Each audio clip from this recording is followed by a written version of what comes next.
मुंबई आणि मराठी माणूस हा अतूट बंध आहे। मुंबई ही मराठी माणसाचीच आहे आणि इथल्या मराठी माणसाच्या न्याय हक्कासाठी शिवसेना पक्ष गेली 58 वर्ष अविरत लढा देत आलाय।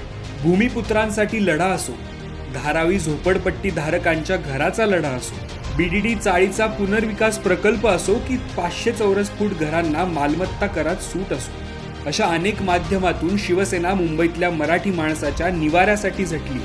पण सध्या मुंबईत मराठी माणसांनाच घरं नाकारण्याचे प्रकार घडले। कार्यालयासाठी जागा नाकारण्यापर्यंत हिंमत गेलीय। इथल्या भूमिपुत्राला मुंबई बाहेर हाकलण्याचे डाव रचले गेले। मराठी माणसाचं मुंबईतलं स्थान डळमळीत करून कोणी उपरे आमच्या डोक्यावर बसणार असतील तर ते आम्हाला चालणार नाही।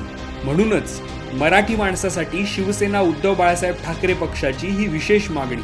मुंबईतल्या मराठी माणसाला 50% घरांमध्ये रिझर्वेशन मिळालं पाहिजे आणि छोटी घरं देखील बांधली गेली पाहिजेत। प्रत्येक सोसायटीमध्ये किमान 500 फुटाची काही घरं ही बांधली गेली पाहिजेत, कारण फार मोठी घरं ही मराठी माणसाच्या आवाक्याच्या बाहेर आहेत। छोटी घरं बांधली तर मराठी माणूस मुंबईमध्ये राहू शकतो। मुंबई ही आमची हक्काची आहे आणि इथल्या मराठी माणसासाठी शिवसेना उद्धव बाळासाहेब ठाकरे पक्ष हक्कानेच उभा राहणार।